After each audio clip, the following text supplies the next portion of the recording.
दोस्तों, हिंदी कक्षा में आपका स्वागत है।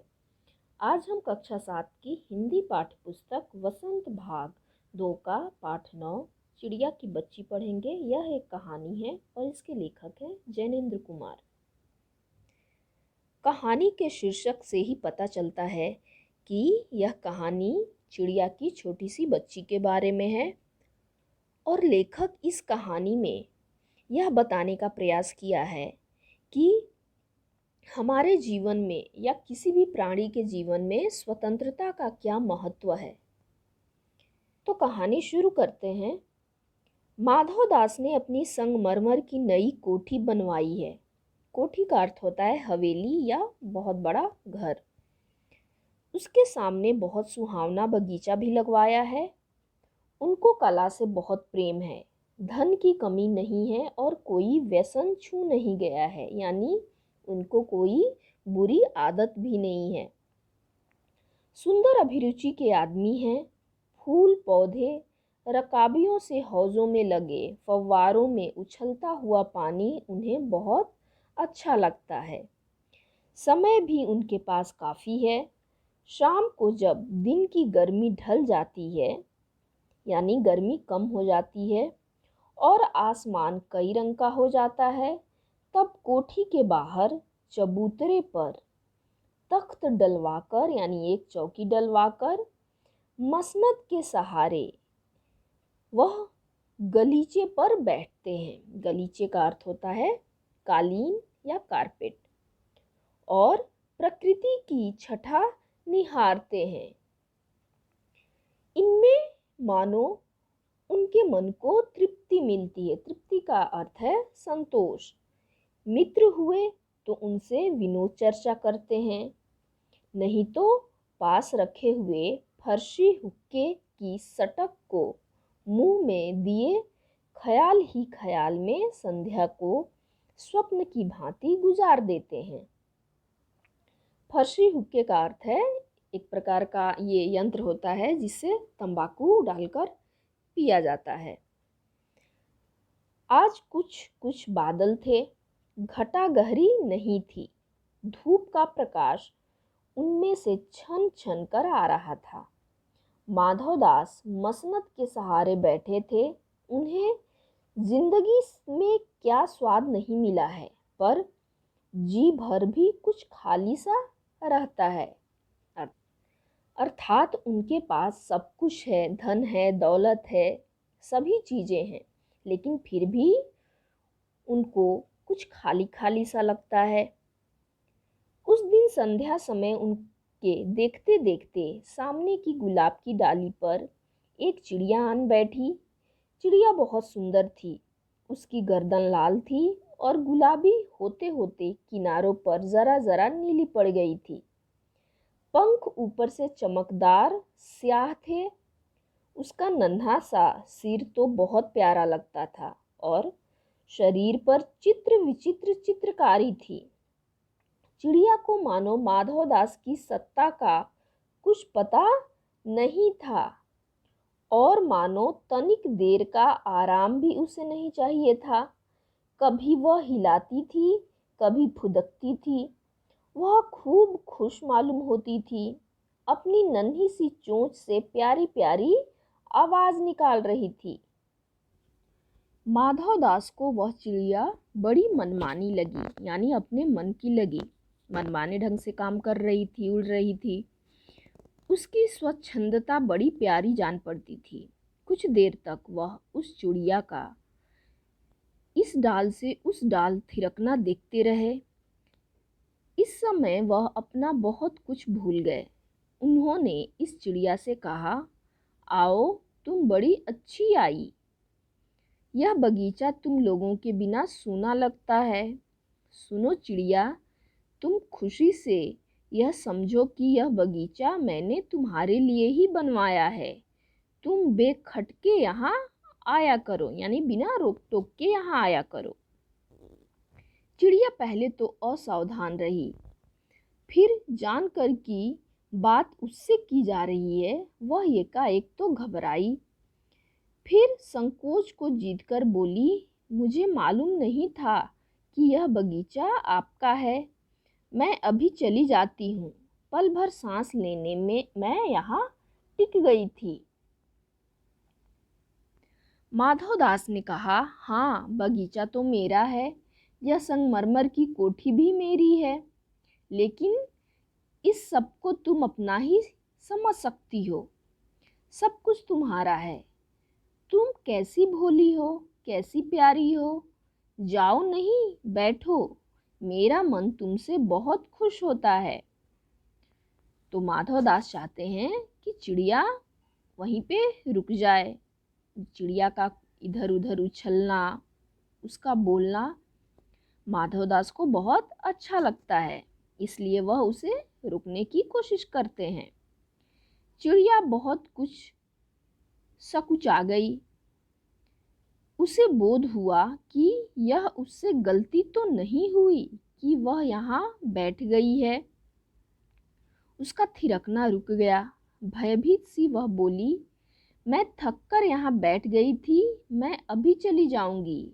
बगीचा आपका है, मुझे माफ करें। माधवदास ने कहा, मेरी भोली चिड़िया, तुम्हें देखकर मेरा चित्त प्रफुल्लित हुआ है। चित्त यानी मन। मेरा महल भी सूना है, वहाँ कोई भी चहचहाता नहीं है। तुम्हें देखकर मेरी रागनियों का जी बहलेगा। तुम कैसी प्यारी हो, यहाँ ही तुम क्यों न रहो। चिड़िया बोली, मैं माँ के पास जा रही हूँ। सूरज की धूप खाने और हवा से खेलने और फूलों से बातें करने में ज़रा घर से उड़ आई थी। अब सांझ हो गई है और माँ के पास जा रही हूँ। अभी अभी मैं चली जा रही हूँ, आप सोच ना करें। माधवदास ने कहा, प्यारी चिड़िया, पगली मत बनो। देखो तुम्हारे चारों तरफ कैसी बहार है।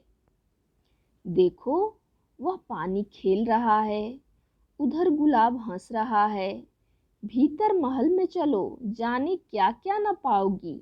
मेरा दिल वीरान है, वीरान यानी खाली है, सुनसान है। वहाँ कब हंसी सुनने को मिलती है। मेरे पास बहुत सा सोना मोती है। सोने का एक बहुत सुंदर घर मैं तुम्हें बना दूंगा। मोतियों की झालर उसमें लटकेगी। तुम मुझे खुश रखना। और तुम्हें क्या चाहिए, माँ के पास बताओ क्या है। तुम यहाँ ही सुख से रहो, मेरी भोली गुड़िया। तो माधवदास तरह तरह के लालच देकर चिड़िया को अपने पास रोकने का प्रयास करते हैं।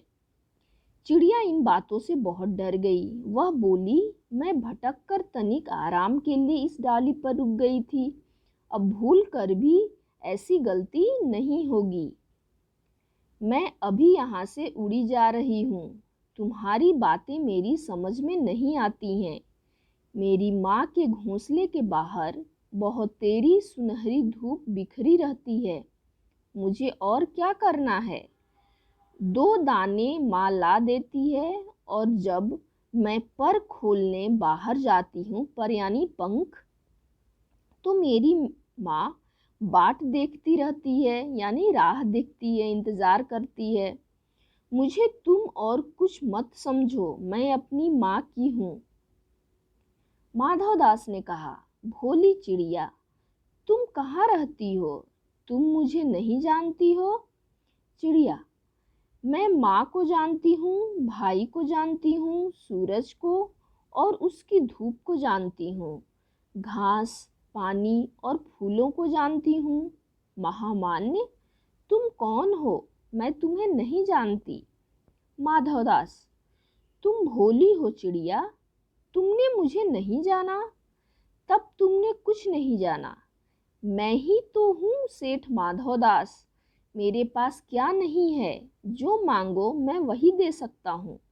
चिड़िया, पर मेरी तो छोटी सी जात है, आपके पास सब कुछ है, तब मुझे जाने दीजिए। माधवदास, चिड़िया, तू निरी अनजान है। मुझे खुश करेगी तो तुझे मालामाल कर सकता हूँ।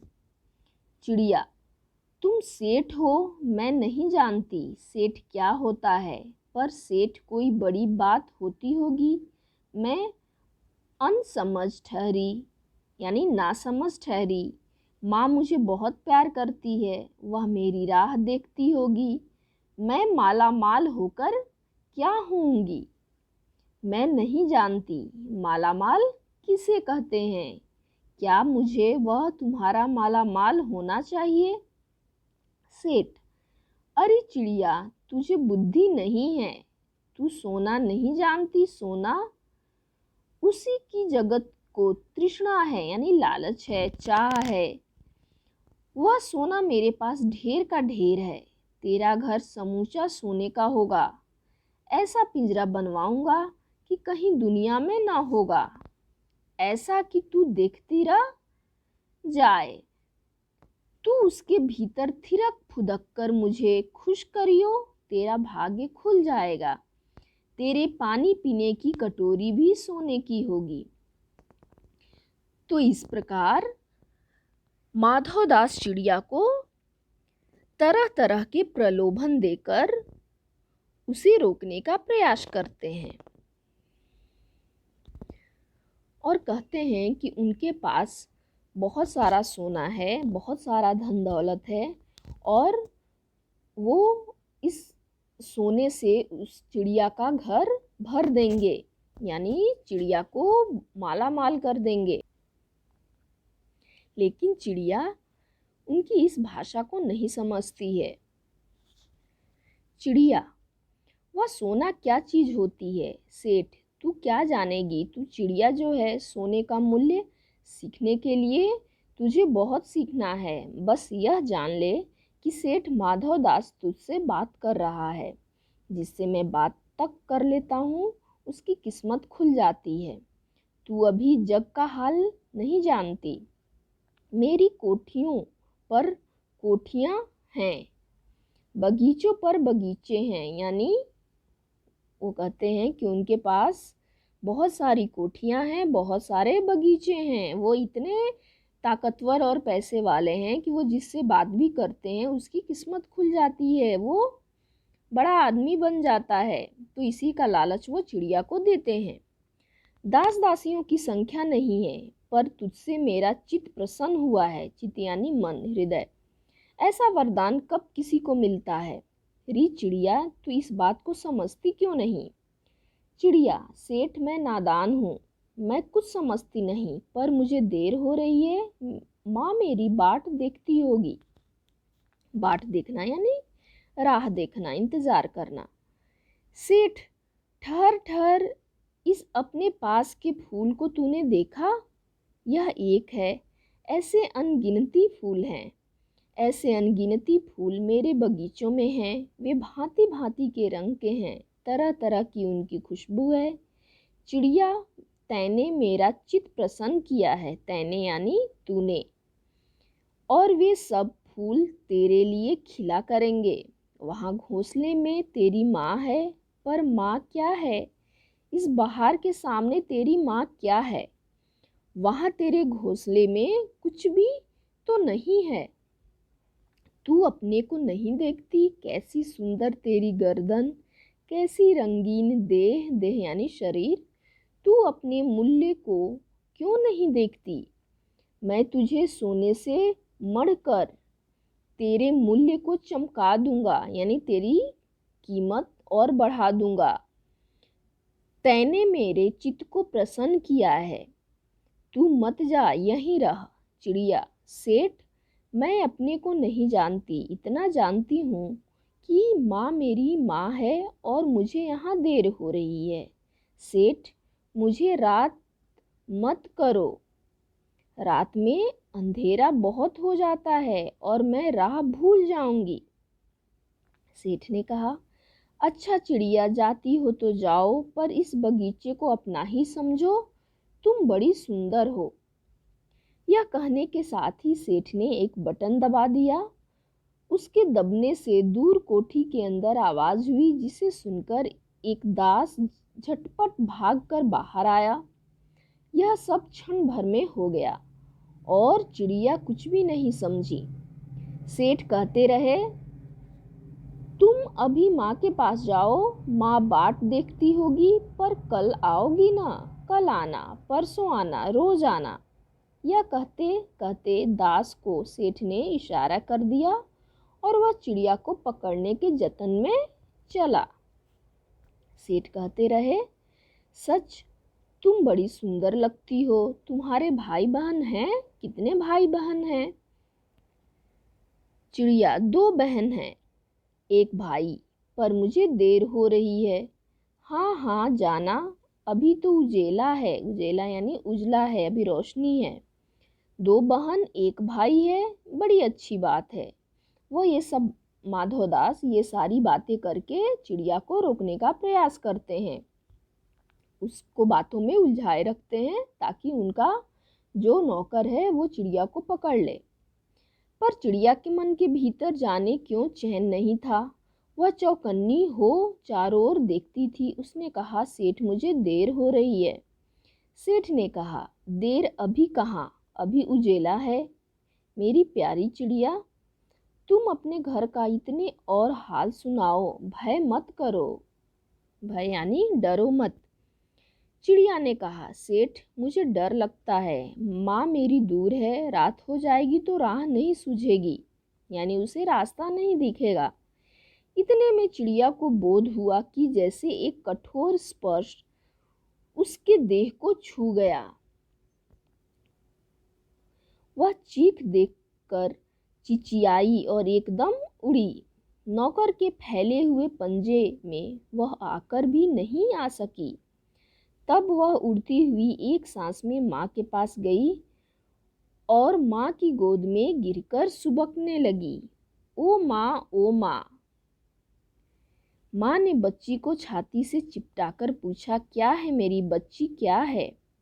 पर बच्ची कांप कांप कर माँ की छाती से और चिपक गई। बोली, कुछ नहीं, बस सुबकती रही। ओ माँ, ओ माँ। बड़ी देर में उसे ढाढ़स बंधा और तब वह पलक मीच उस छाती में ही चिपक कर सोई, जैसे अब पलक न खोलेगी। तो इस कहानी में आपने पढ़ा कि किस प्रकार एक धनी सेठ जिसके पास सब कुछ है, वह एक चिड़िया को अपने घर में कैद करके रखना चाहता है अपने मनोरंजन के लिए, और वह सिर्फ अपने बारे में सोचता है, चिड़िया की खुशी के बारे में उसे ख्याल नहीं है। तो इस कहानी से हमें यह सीख मिलती है कि सारी सुख सुविधाएं देकर भी यदि उसे कैद करके रखा जाए तो वो खुश नहीं रहेगा और वो वहाँ नहीं रहना चाहेगा। जैसे कि माधवदास चिड़िया को सारी सुख सुविधाएं देना चाहता है, सब कुछ देना चाहता है, फिर भी चिड़िया वहाँ नहीं रुकना चाहती है, उसे अपनी स्वतंत्रता प्रिय है। तो इसके साथ ही यह पाठ समाप्त होता है। अगले वीडियो में हम फिर मिलेंगे। धन्यवाद।